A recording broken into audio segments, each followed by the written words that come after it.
What's up, everybody? This is Nick, and you're joining us once again for a Micro Mini Lightning Newscast. Actually, you've got a whole week of Micro Mini Lightning Newscasts. And as always, I'm joined by my friend and fellow newscaster. This is Eric. And Eric, today we're kind of bringing more of a serious story to the people. It's one that's been talked about quite a bit, but we'll get to that here in a second. As always, we are going to be timed by our dear friend and guest star, the Death Star.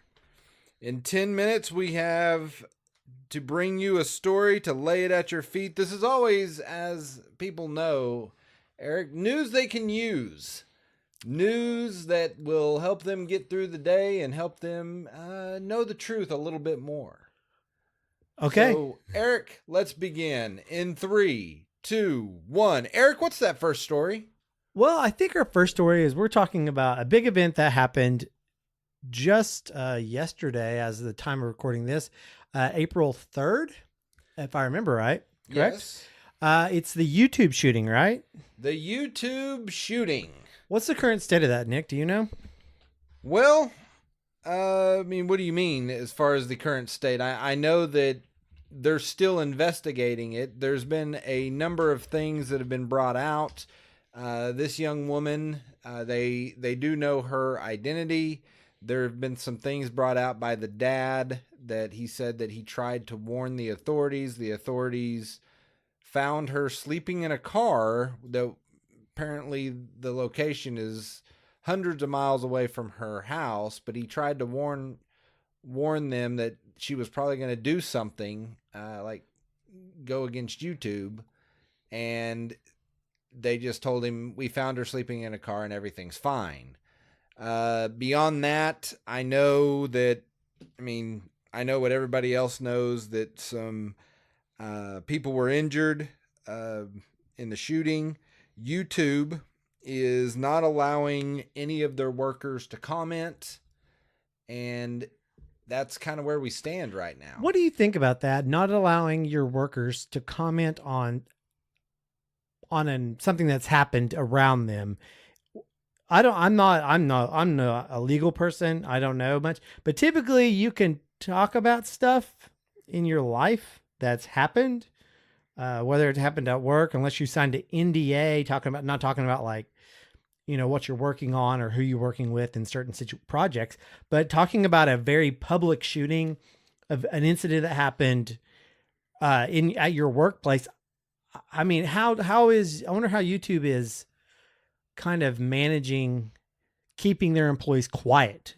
Like, I'm curious about that. I don't know if I've not read how they're doing that, but I am curious about them just going, are they just threatening them? Or are they saying, hey, just give us some time? I'm curious how that's working out. I need to do a little research into how they're keeping them quiet, but that I understand. I do understand. But this horrible situation, and we're not going to mention her name because she doesn't deserve that respect. Now, you don't shoot guns at people. You just don't do that. Let me make something clear. This article that was run about them not letting their employees speak, they have come out and said, we have not banned any employees from speaking to the press. Oh, they haven't. Yeah, that's their official statement. I don't know. The original article was posted on by a company. Let's see here. The first 34 minutes after this story was posted with the headline, YouTube won't let employees talk about the shooting.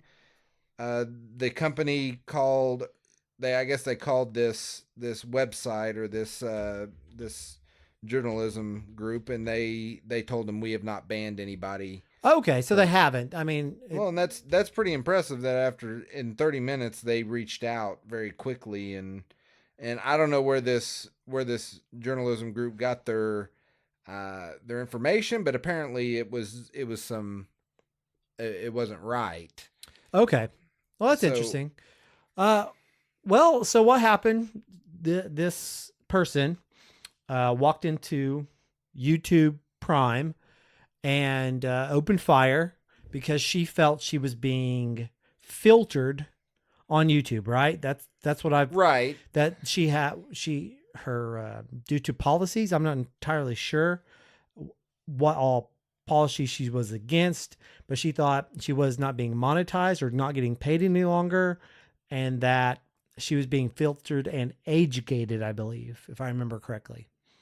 And that's, I mean, if you're living on YouTube, I can understand that that can be stressful, but that doesn't give you obviously any right to Well, attack anybody. and she was quoted as saying leading up to this that YouTube's not paying her anymore, as if she felt like She earned some right, sort of she earned money, like she earned money, she monetized, but she wasn't getting paid any and longer. all her videos apparently were done by herself. They weren't uh, she at least these are the things that she said. These were videos she did by herself that wasn't borrowing from anybody else's ideas or anything like that, and she felt like she had been wronged.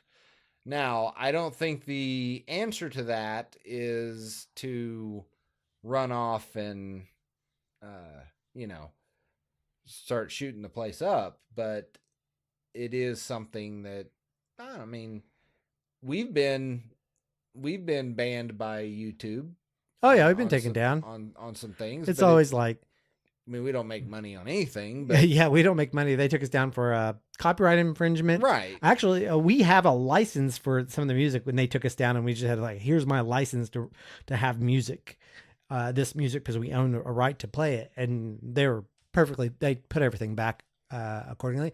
According to this, she had more than 10,000 subscribers on her YouTube channel, which apparently has been taken down now, understandably. So, man, this is a horrible, horrible incident. I mean, I don't feel like we have really much to add other than personal commentary on it. I'm never pro shooting people who you disagree with. I think it's kind of it's a very sad thing that's happened, and I'm very interested to see how it is viewed in through the lens of the media now. As kind of like the Florida shootings and now the California YouTube shooting. I mean, they're very different. It seems they're very different people from very different social and different areas, and kind of see how that's taken by the media. I'm curious about that. I'm going to watch this with just an open mind and kind of figure out what's going on. Here's a question for you. I mean, one of the things that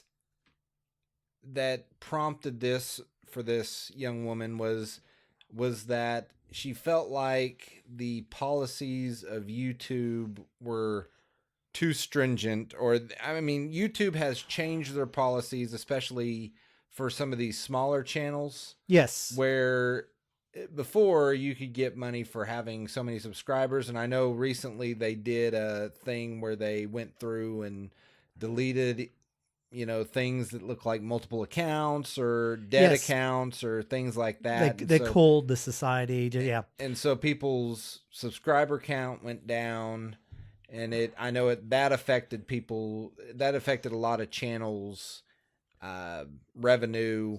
But here's my question to you. I'm saying all this leading up to this, but do you think this changes any of YouTube's policies? Because I know YouTube's already been under fire for the antics of some of their other people recently. Yeah, well, they've done a lot about banning guns. I watch Demolition Ranch and Off the Ranch, which is a general. He's a vet. He also has Vet Ranch, I think, and he demonstrates guns and stuff. And he was talking about this. He's far more educated on the gun policy that YouTube has now turned to due to it affecting his channel. And YouTube is a private company. YouTube can do whatever they want. I do feel like YouTube has become more an aggressor against their own community, in my opinion. This is my opinion only. But I don't run a multi-billion-dollar company that has a lot of leverage in a bunch of different countries and has to follow a ton of rules and legislation across the world. So I feel like I don't have a leg to stand on given my opinion on this. So I've never had to come up against this, but it does seem that YouTube is favoring its larger creators and making it harder to rise through the ranks from my perspective. And apparently that's how this woman felt, and she did what she did, and that's not right what she did. And I cannot validate anything why she did what she did. But yes, I believe YouTube is making it harder on creators, but that's part of the business. That's what happens when you work in the world. Well, and I know this. I'd read that the family had made aware, had put out there and admitted that they had some family problems recently. So, I mean, honestly, it sounds like there was a lot going on in this young woman's life. I'm not condoning what she did, because there is never any reason to have that kind of reaction, especially the way it went down. It's really sad when somebody loses their life, and especially when they have that reaction. Or your life has changed. You get shot, even if you live, your life has changed. Right. So. And that's, but in the end, it boils down to, I don't think, I mean, I admit it's kind of, it can seem unfair sometimes because people think they deserve to be famous, but this is that world of entertainment where you don't always just rise to the ranks immediately. Well, we've had episodes that's done very well, and we've had a bunch of episodes in our own podcasting careers that have tanked. And we're not only 2 years old. We're not living on this. We do it for fun, but it is entertainment in the end. You have to know your market and know your community and understand your platform. Like we're not just on YouTube. We're not just on one media source.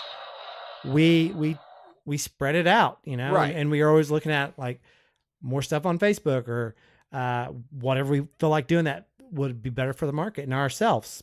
Well, and it's a hard thing to do. It's like you said, it's hard to rise up the ranks. Unfortunately, a lot of the people that I read online or even have talked to, they feel like they have a great idea. It should take off, and if it doesn't take off, it's somebody else's fault. Yeah. And I mean, I don't know what the situation is here, and once again, very, very sad event, but in the end, it's one of those things where, I mean, you gotta. It's very senseless. Yeah, it is very senseless. Yeah, in the end. Well, we gotta wrap up. Well, my friend, why don't you tell them where they can find us? Well, you can find us all over the internet because we spread the love around. You can find us on Facebook. Just go to Facebook and type in Pull Up a Chair Podcast, and you will find our lovely Facebook channel. You can also find us on YouTube at Pull Up a Chair. Just type that in the search engine. You'll find us. You can also find us on every podcasting app that I can think of, and iTunes. Just search for Pull Up a Chair Podcast. Give us a couple stars if you don't mind, if you feel we've earned them.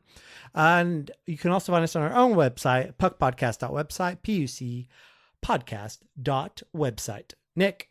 All right, everybody. We thank you for listening. We thank you for taking the time just out of your day to, just get a little bit more educated. And we ask right now that if you have anything that you would like to add or know anything or anything that you feel like you can add to this, why don't you go ahead and leave a comment, tell us how we're doing, leave a review, but more in this kind of thing. Just tell us what you think.